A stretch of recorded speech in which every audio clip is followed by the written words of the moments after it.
Assalamualaikum warahmatullahi wabarakatuh. Bapak-bapak, ibu-ibu, kali ini kita akan melihat sebuah video yang mana Habib Bahar bin Smith mau ke Haji Roma Irama ya teman-teman. Karena bulan dari Haji Roma Irama sendiri yang bicaranya seperti itu ya teman-teman. Sebenarnya Habib Bahar diundang ceramah ya teman-teman. Kita lihat ke videonya. Ada penyanyi dangdut namanya Roma Irama. Roma Irama ngomong, Habaib itu mendoktrin kalau Habib mau dia maksiat, mau dia zina, mau dia mabuk, tetap masuk surga. Saya bilang, saya tanya sekarang ini, Roma, Habib siapa yang ngomong begitu? Nah, Habib siapa yang ngomong begitu? Ada Habaib ngomong begitu siapa? Siapa namanya? Kapan dia ngomong? Jadi jangan jaga kau punya mulut Roma Irama. Jangan kalau kamu benci Habaib, jangan terus kamu fitnah Habaib. Menurut saya ngomong apa? Menurut saya ngomong apa? Siapapun kalau berbuat dosa, berbuat maksiat, tempatnya neraka. Nggak peduli walaupun nasabnya mulia. Nah, Roma Irama mau dia bikin fitnah. Apa fitnahnya? Doktrin Ba'alawi, doktrin Habaib. Kalau ada Habib mabuk, berbuat dosa, judi, itu masuk surga. Makanya saya tanya, siapa Habibnya? Hah? Di mana? Kapan dia ngomong? Kalau memang ada Habib yang ngomong begitu, saya yang bantai dia di depan Roma Irama, saudara. Makanya Roma Irama jangan asal fitnah. Jaga kamu punya mulut, jaga kamu punya batu. Kami para Habaib, kami para Ba'alawi tidak pernah diajarkan seperti itu, saudara. Walaupun nasab kami mulia, walaupun kami anak cucu Nabi, tapi kalau berbuat dosa, kalau berbuat maksiat, tetap tempatnya neraka.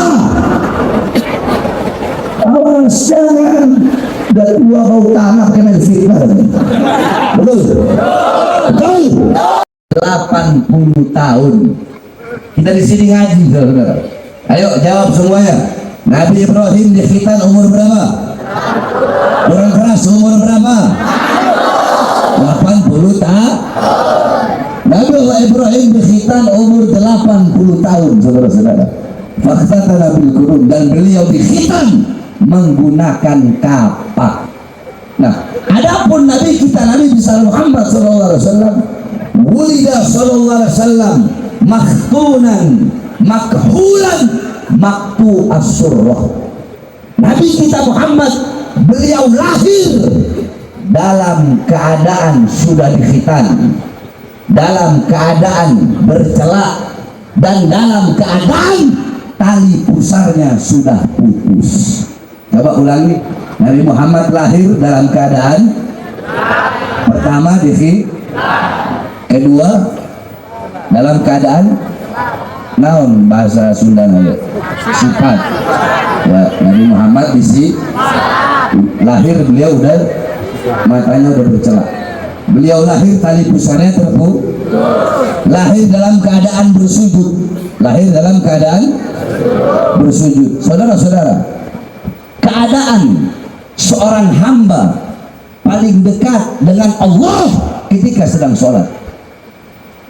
Nah, di dalam sholat, keadaan seorang hamba yang paling dekat dengan Allah ketika sujud. Nabi Muhammad lahir sudah dalam keadaan paling dekat dengan Allah Subhanahu wa ta'ala. Jadi Nabi Ibrahim dikhitan umur 80 tahun. Nabi Muhammad dikhitan, beliau lahir sudah dalam keadaan dikhitan. Nah, adapun isyarat khitan, isyarat kurban itu sudah ada dari zaman Nabi Allah Adam alaihissalam. Ketika Nabi Allah Adam alaihissalam, Allah keluarkan dari surga, Allah turunkan ke bumi. Selama ratusan tahun Nabi Allah Adam bertaubat, saudara-saudara. Akhirnya Nabi Allah Adam beliau nazar. Apa nazarnya Nabi Adam? Ya Allah, jikalau engkau menerima taubatku, maka aku akan mengorbankan sebagian anggota tubuhku. Aku korbankan untukmu ya Allah. Allah terima taubat beliau ketika beliau berada di kota Mekah. Di kota Mekah Allah terima taubat beliau. Ketika Allah terima taubatnya, Allah berkata, wahai Adam, laksanakan nazarmu. Apa itu?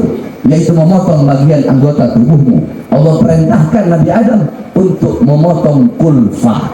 Apa yang dipotong? Kulfah. Apa itu kulfah? Kulfah itu adalah ujung kemaluannya, saudara-saudara.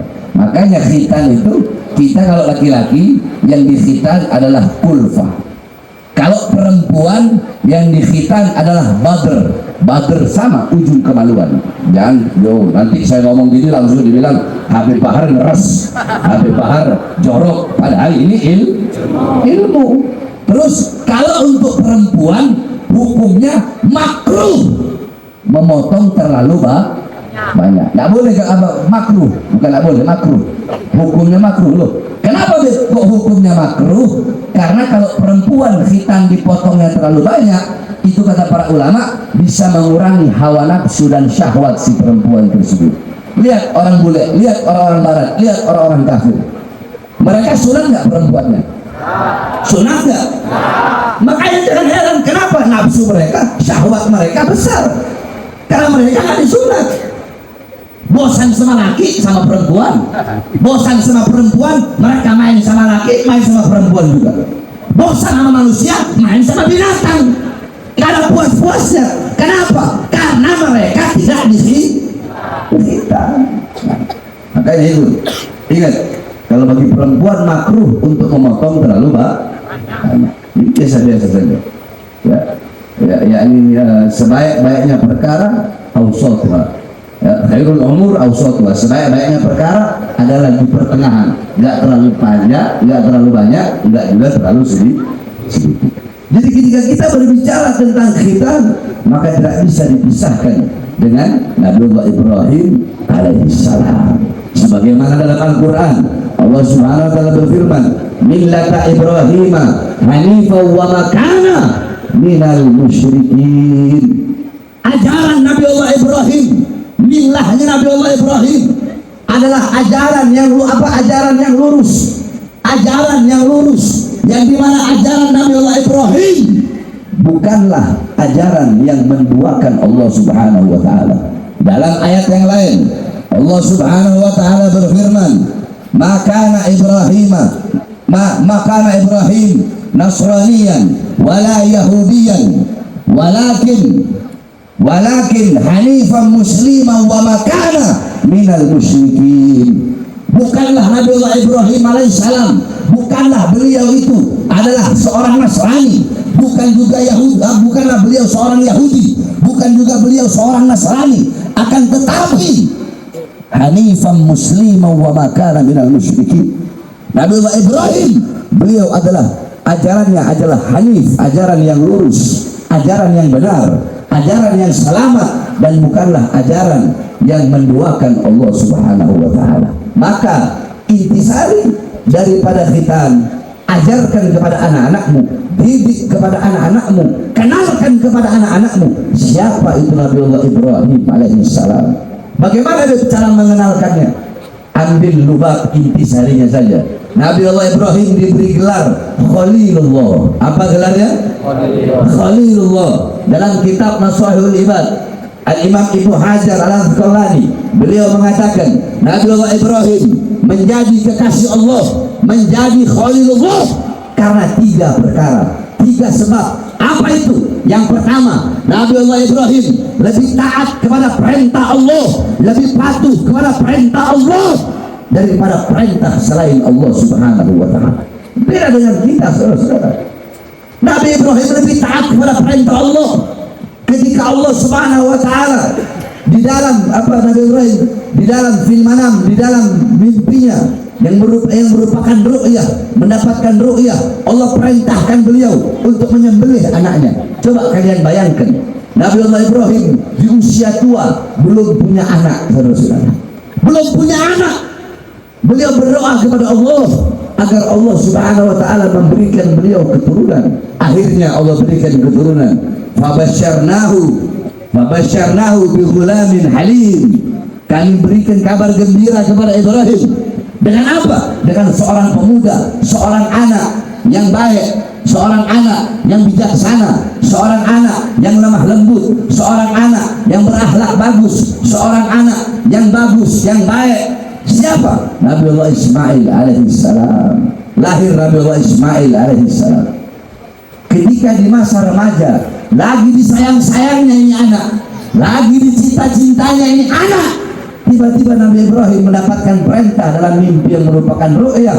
Dapat perintah untuk apa? Untuk menyembelih anaknya, saudara-saudara. Apakah Nabi Ibrahim ngeluh?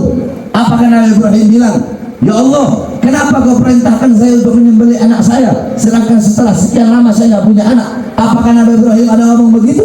Tidak, saudara-saudara. Nabi Ibrahim nggak pakai A, nggak pakai B, nggak pakai C, nggak pakai D.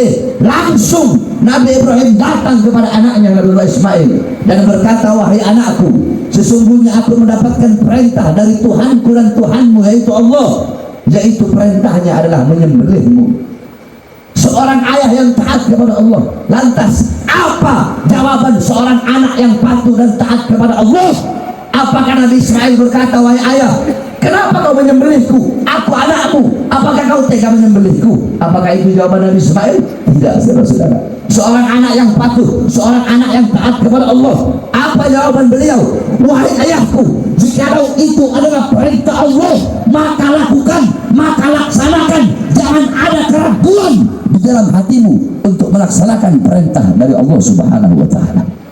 Dibawa Nabiullah Ismail alaihissalam ke tempat penyembelihan, ke tempat pengorbanan, saudara-saudara. Sebelum Nabiullah Ismail disembelih, Nabiullah Ismail memohon kepada ayahnya, meminta 3 permohonan. Apa 3 permohonan itu? Yang pertama, Nabi Ismail berkata, wahai ayahku, tolong asah pisaumu sehingga pisau tersebut menjadi tajam, agar aku tidak terlalu merasakan sakit ketika engkau menyembelihku. Yang kedua, wahai ayahku, tolong tutup mataku dan jangan engkau melihat wajahku. Palingkan wajahmu dari wajahku. Kenapa? Karena khawatir kalau nanti engkau membuka mataku, aku melihatmu dan engkau melihatku, akan timbul rasa kasihan dan rasa iba di hatimu sehingga engkau tidak jadi menyembelihku. Yang ketiga, wahai ayahku, tolong lepas pakaianku. Jangan sampai nanti pakaianku terkena darah, kemudian ibu melihat dan nanti ibu menjadi sedih melihat darahku. Lihat bagaimana ketaatan seorang anak dan seorang ayah kepada Allah Subhanahu wa Ta'ala. Akhirnya ketika pisau itu ditaruh di leher Nabiullah Ismail alaihissalam, ketika akan disembelih, tanpa ada keraguan, dengan keyakinan yang kokoh, keteguhan hati yang kuat, ketika akan disembelih, Allah ganti Nabiullah Ismail dengan seekor domba yang berasal dari sorga, saudara-saudara. Allah Subhanahu wa Ta'ala ingin melihat seperti apa ketaatan kekasihnya. Ternyata Nabiullah Ibrahim dengan penuh keteguhan, kekokohan, beliau nggak peduli dengan apapun. Kalau sudah perintah Allah, beliau laksanakan, bahkan mengorbankan dan menyembelih anaknya. Allah ganti dengan seekor domba yang berasal dari surga. Makanya Al-Imam Ali bin Abi Thalib ketika beliau ditanya, ya Imam, coba sebutkan siapa saja makhluk-makhluk yang nggak punya ayah dan nggak punya ibu. Imam Ali menjelaskan makhluk-makhluk yang tidak punya ayah dan tidak punya ibu. Yang pertama, Nabi Allah Adam alaihissalam, nggak punya ayah, nggak punya ibu. Yang kedua, tongkatnya Nabi Musa, yaitu ketika dilemparkan, tongkat itu menjadi ular, nggak punya bapak, nggak punya ibu. Yang ketiga, ontanya Nabi Allah Saleh alaihissalam yang keluar dari batu, nggak ada bapak, nggak ada ibu. Yang keempat, tanah liat yang ketika itu ditiup oleh Nabi Allah Isa kemudian menjadi burung, nggak ada ayah, nggak ada ibu. Yang kelima, Nabi Allah Ismail yang digantikan dengan domba yang berasal dari sorga, nggak ada ayah dan nggak ada ibu. Oleh karenanya saudara-saudara sekalian, itu yang pertama, Nabi Allah Ibrahim lebih taat kepada perintah Allah daripada perintah selain Allah. Beda dengan kita, saudara-saudara. Kita lebih taat kepada perintah makhluk, kita lebih taat kepada perintah manusia. Kalian yang bekerja lebih taat dengan perintah bos kalian, dengan lebih taat kepada perintah majikan kalian.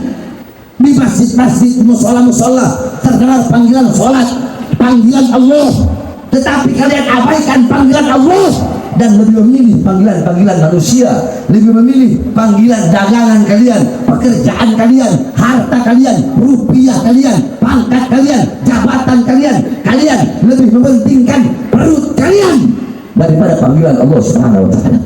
Kalian lebih memilih panggilan perut, panggilan dunia daripada panggilan Allah yang menciptakan kalian. Orang-orang yang meninggalkan Allah karena dunia, orang-orang yang meninggalkan Allah karena perut, maka kedudukan itu orang sama dengan sesuatu yang keluar dari perutnya, saudara-saudara. Itu yang pertama. Nabi Ibrahim menjadi kekasih Allah karena apa? Karena apa? Lebih taat kepada perintah Allah daripada perintah selain Allah. Paham? Ini kita ngaji, paham? Paham nggak? Nah terus yang kedua apa? Yang kedua, Nabi Allah Ibrahim alaihissalam tidak pernah risau, tidak pernah gelisah dengan apa? Dengan sesuatu yang telah dijamin oleh Allah. Nabi Ibrahim nggak kayak kita. Kalau kita kan masih mikir besok mau makan apa ya? Yang bujang-bujang nih, aduh, jadi bujang nggak nikah-nikah ini banyak. Saya tanya, ente kenapa nggak nikah? Aduh Bib, nanti kalau saya nikah gimana Bib? Anak orang saya nggak semakan begini. Goblok, lu justru nikah pintu rezeki lu kebuka, goblok. Orang sekarang kan begitu banyak, nggak mau nikah karena khawatir, takut. Padahal sudah dijamin oleh Allah Subhanahu wa taala. Saudara-saudara, kalian kita orang zaman sekarang, kita lebih bersungguh-sungguh mencari sesuatu yang telah dijamin oleh Allah daripada sesuatu yang belum dijamin oleh Allah.